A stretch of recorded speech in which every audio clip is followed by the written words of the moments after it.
June 6, 1944, 9:45 in the morning, while 156,000 Allied soldiers stormed the beaches of Normandy.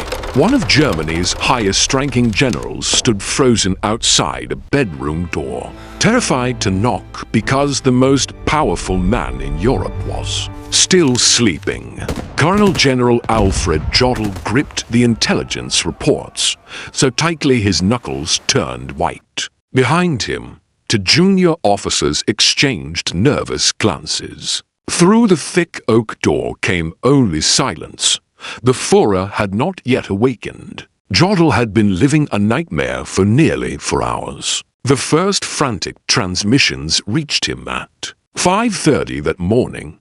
Paratroopers were raining from the sky across the French countryside. Then came the thunder of naval guns. Then the landing craft, Americans, British, Canadians, wave after wave crashing onto the shores. And here stood one of Germany's top military minds, paralyzed by fear of disturbing one man's sleep.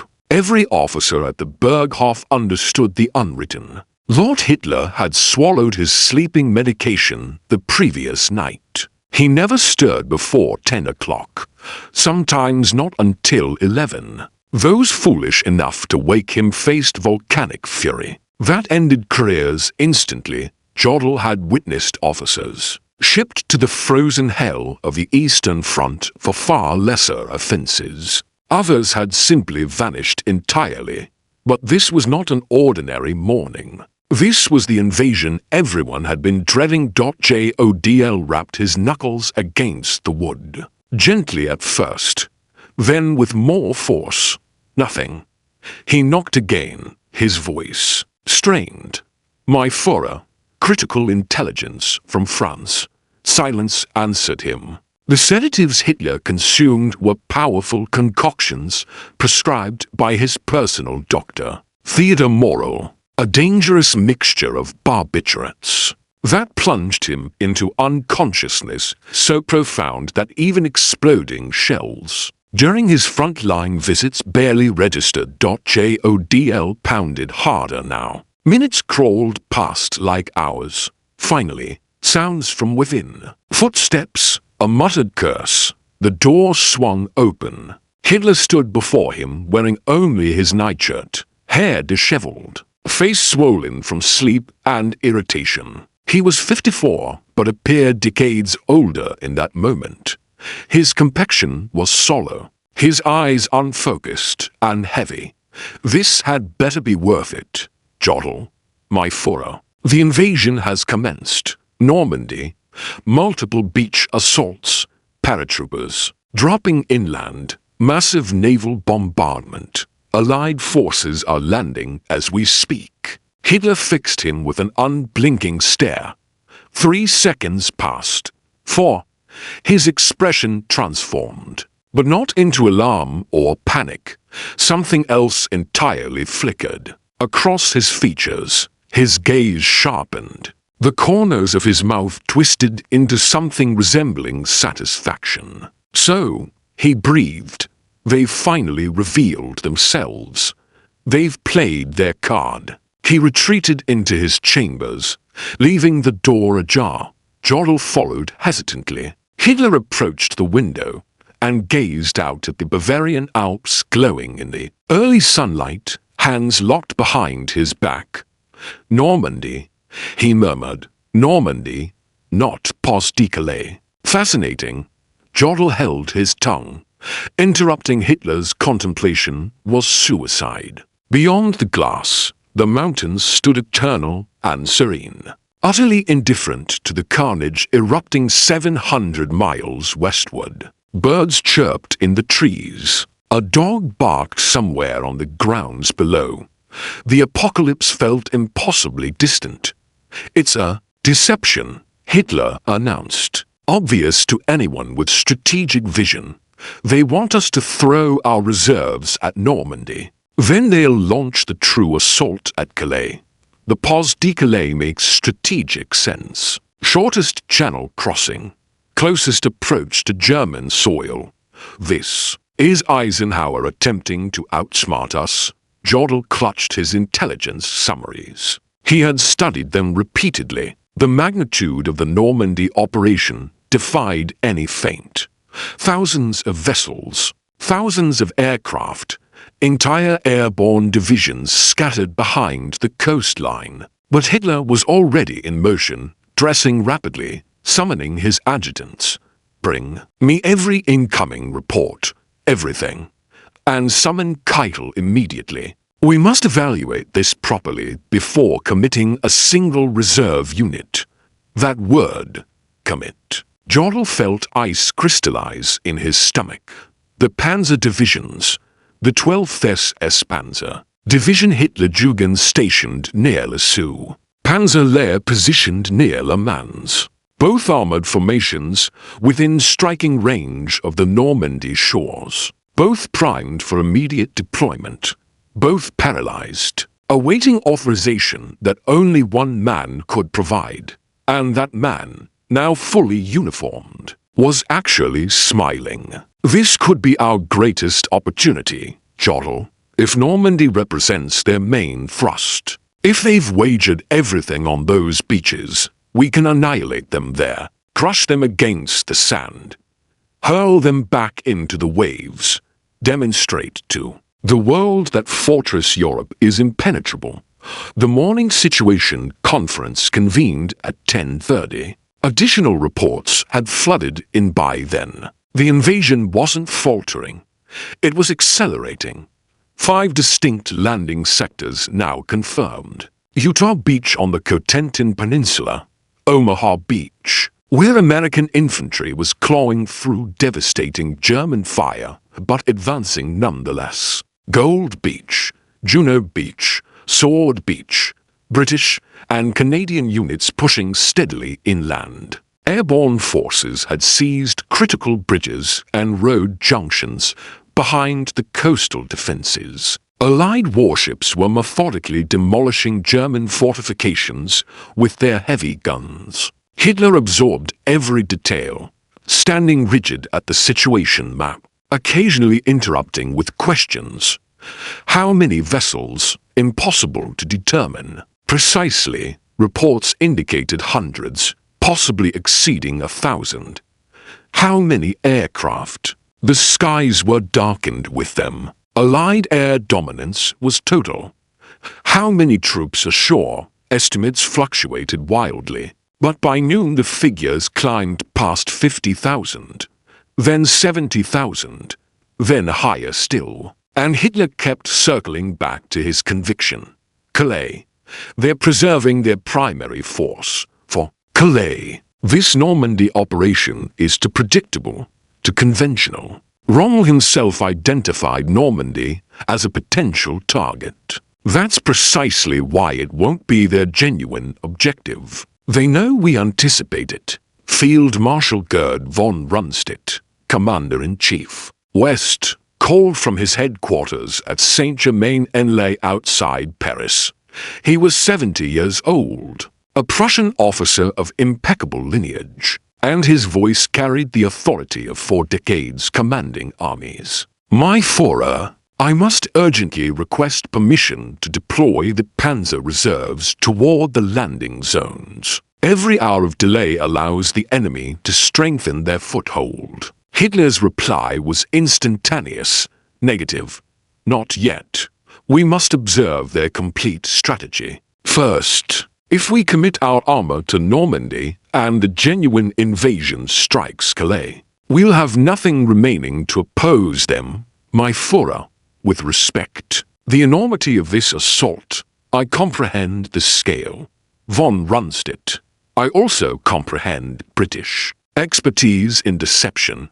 Remember the inflatable tanks before El Alamein? Remember the fabricated radio communications? They excel at this. We will not be deceived. The line went dead. Von Rundstedt stood motionless in his command post for a long moment. Then he addressed his chief of staff quietly. He's going to let them establish themselves. He's going to gift them the time they require. But von Rundstedt misjudged one aspect. Hitler wasn't granting the Allies time through indecision or timidity. He was granting them time because he genuinely believed he was outmaneuvering them. He believed he was penetrating their elaborate ruse. He believed patience now would enable him to spring the ultimate trap later by early afternoon. The statistics were overwhelming. More than 100,000 Allied soldiers had reached French soil. German commanders throughout Normandy were desperately pleading for reinforcements. The 21st Panzer Division, the sole armored unit close enough to engage without Hitler's personal authorization, had counterattacked towards Sword Beach and been stopped dead by British anti-tank positions and devastating naval gunfire. The division commander reported that without massive armored support, eliminating the beachhead was impossible. Hitler's response, when it arrived, revealed everything about his perception of the crisis. Instruct them to maintain current positions, contain the beachhead, prevent expansion. But the reserve panzers remain uncommitted. Not yet. Jodl attempted once more. My Führer, if this proves to be the primary invasion, it isn't. But if it is, it isn't, Jodl. Apply logic. Examine the geography. Calais lies 120 miles from London. Normandy exceeds 100. Calais stands 150 miles from the Ruhr, the heart of German industry. Normandy is 300. Calais possesses superior port facilities. Normandy's harbors are either inadequate or heavily defended. From every strategic perspective, Normandy is nonsensical as the principal invasion point. Therefore, it cannot be. The reasoning was flawless. The reasoning was also catastrophically wrong. But Hitler had constructed his entire worldview upon the conviction that he grasped strategy more profoundly than his professional generals, that his intuition transcended their conventional military education. He had been vindicated before. France in 1940. Everyone pronounced his plan suicidal. Yet he achieved victory in 6 weeks. The Soviet Union in 1941. Everyone counseled against invasion. Yet he nearly captured Moscow. His history of defying military orthodoxy and triumphing had crystallized his certainty in his own brilliance. And so the panzers remained stationary while the Allies continued landing, and the beachhead continued expanding. By evening, the tallies had surpassed 120,000 soldiers ashore. The Allies had connected several landing zones. They had advanced inland to miles in places, 3 miles, even 5 miles in certain sectors. They had liberated the port of Courseulles. They had occupied Bayeux. The beachhead was no longer a toehold. It was a foothold. Soon it would become something far more formidable. Hitler dined that evening in the Berghof's elegant dining hall, surrounded by his inner circle and several guests, whose invitations predated the invasion. The conversation proceeded almost normally. Someone discussed recent opera performances. Another debated aircraft production statistics. Hitler expounded upon his architectural visions for rebuilding Berlin after the war. The magnificent boulevards and towering monuments. He appeared relaxed, almost cheerful. Only once did he acknowledge the invasion. They've made their move, he observed, slicing into his vegetarian meal. Now we observe the consequences. I suspect within a week we'll receive news of the genuine invasion. Then everyone will comprehend why we preserved our reserves. Across the table, an aide who had just departed the communications center sat motionless, a folded message concealed in his pocket. The latest estimate, 140,000 Allied troops ashore. The figures had climbed relentlessly throughout the day. By midnight, they would surpass 150,000. He mentioned nothing. Neither did anyone else. Dinner proceeded. That night across Normandy, the Allied beachhead stretched approximately 10 miles in width and 3 to 5 miles in depth. Over 156,000 soldiers occupied French soil. Precisely the figure historians would later document. They had brought armor, artillery, supplies, thousands of vehicles. They had established field hospitals, ammunition depots, command posts. They had neutralized dozens of German strongpoints.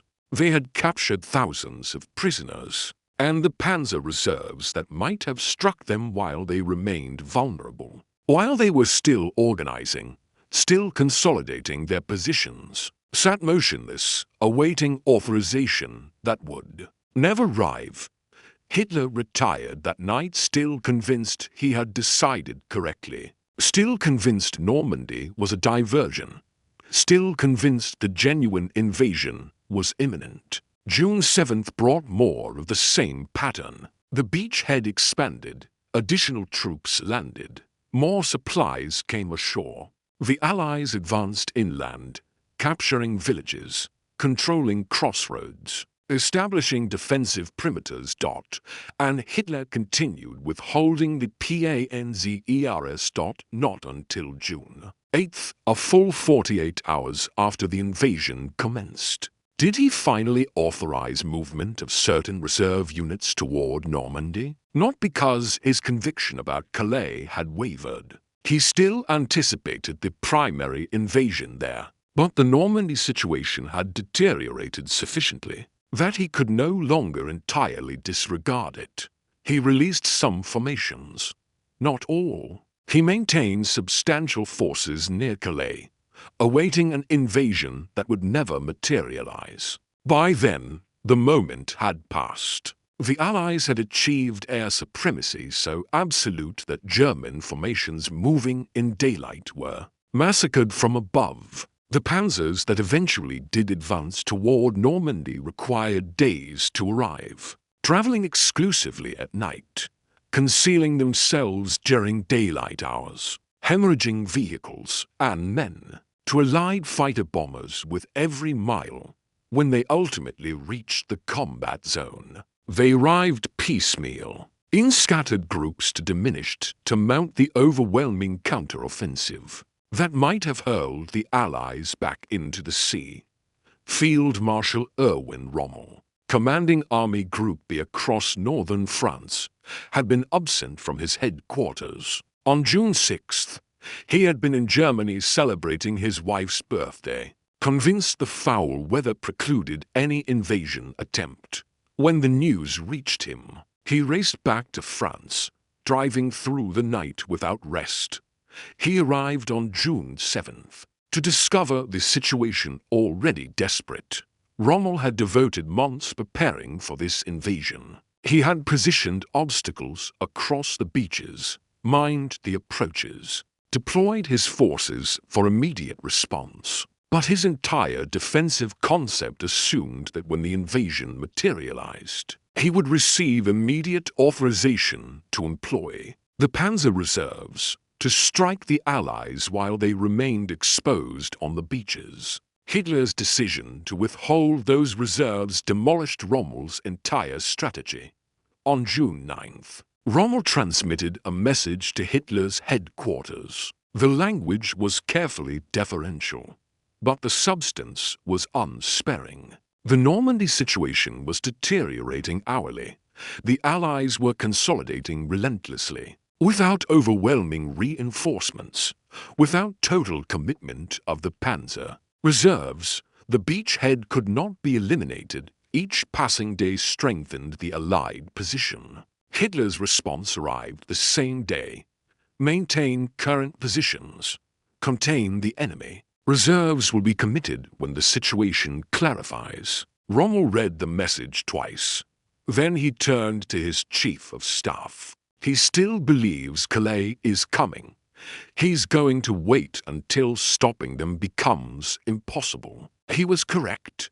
Hitler's conviction that Normandy represented a feint persisted. For weeks, even as the Allies poured additional divisions into France, even as they shattered the beachhead perimeter and began driving toward Paris, Hitler maintained substantial forces near Calais, awaiting an invasion that existed solely in his imagination. The Allied deception operation, codenamed Fortitude, which had fabricated a phantom army group in southeastern England, supposedly preparing for the Calais assault, achieved such spectacular success that Hitler believed in it. Long after reality should have shattered the illusion, June 17th, 1944, Hitler consented to meet with Rommel and von Rundstedt at a bunker complex near Margeville in northern France. It was Hitler's first French visit since 1940,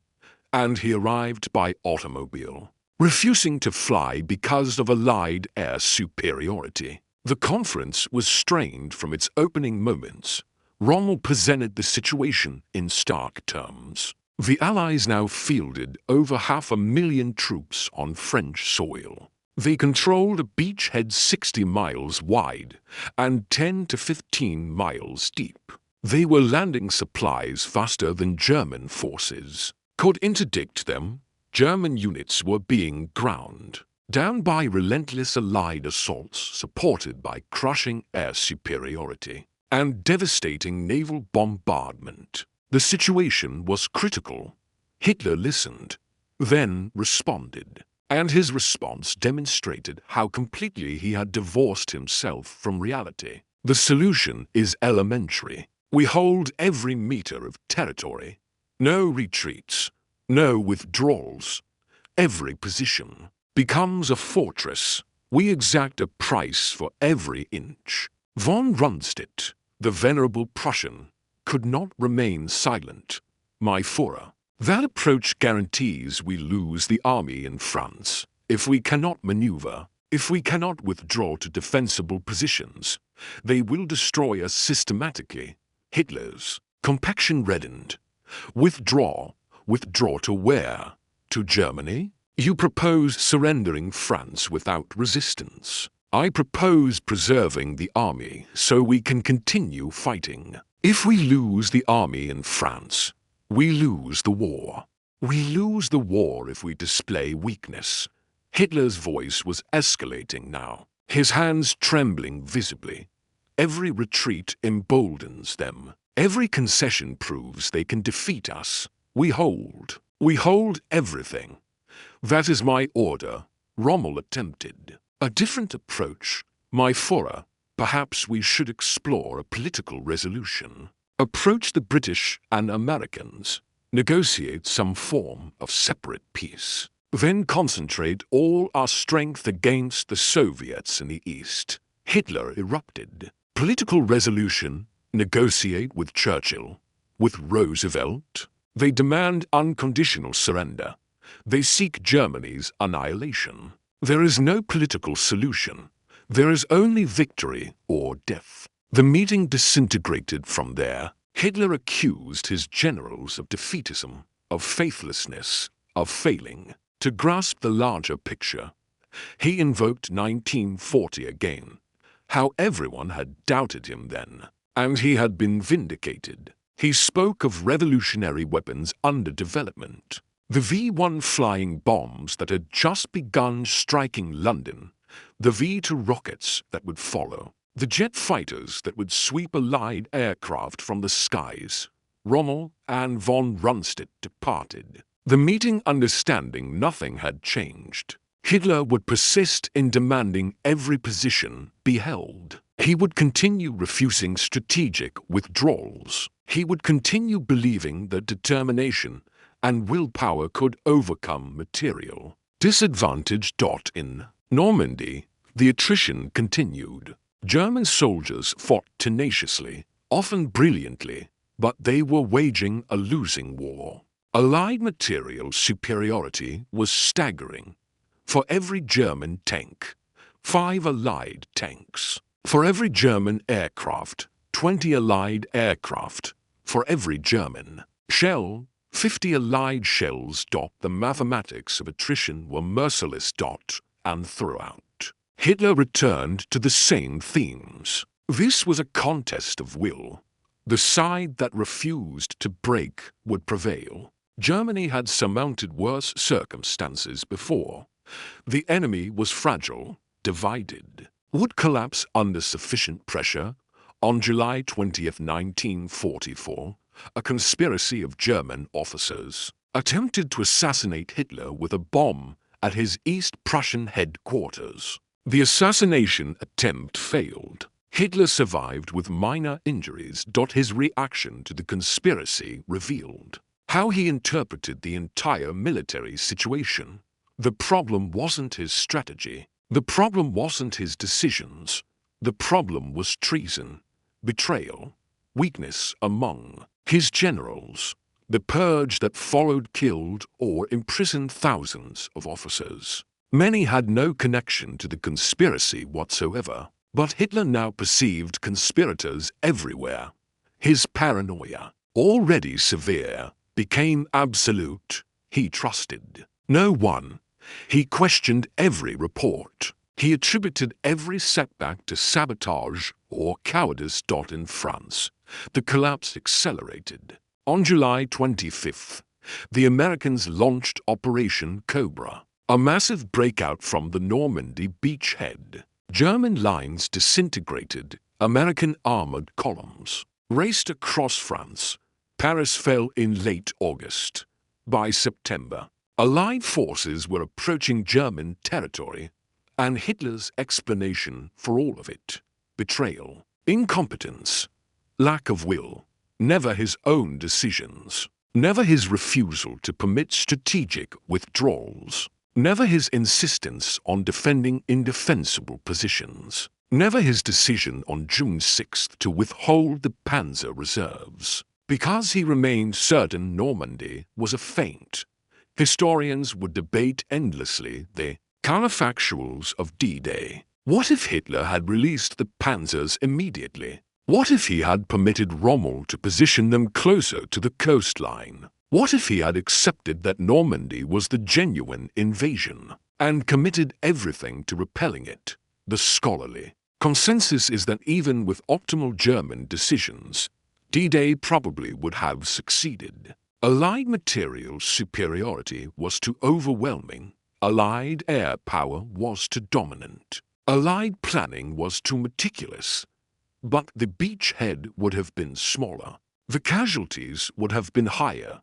The breakout would have taken longer. Hitler's decisions on June 6 didn't determine whether D-Day succeeded, but they certainly determined how rapidly and completely it succeeded. But Hitler never accepted any of this. In his mind, until his final days in that Berlin bunker in April 1945, the problem was never his decisions. The problem was always someone else's failure to execute his brilliant strategy. The problem was betrayal, weakness, sabotage. On June 6, 1944, when his staff finally roused him and reported the invasion had begun, his immediate reaction was satisfaction. He believed he was penetrating Allied deception. He believed he was being clever by preserving his reserves. He believed he was constructing a trap.